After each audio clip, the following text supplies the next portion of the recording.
first question, it says factorize 2t squared plus 5t plus 2. So let's start with our factorization. 2t squared plus 5t plus 2. We know that 2 times 2 is 4, and factors of 4 are 2 and 2 and 4 and 1.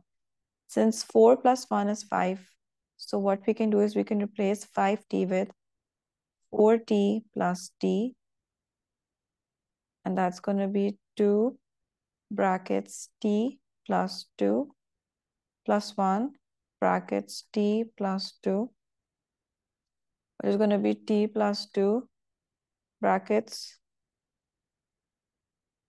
2t over here, brackets 2t plus 1.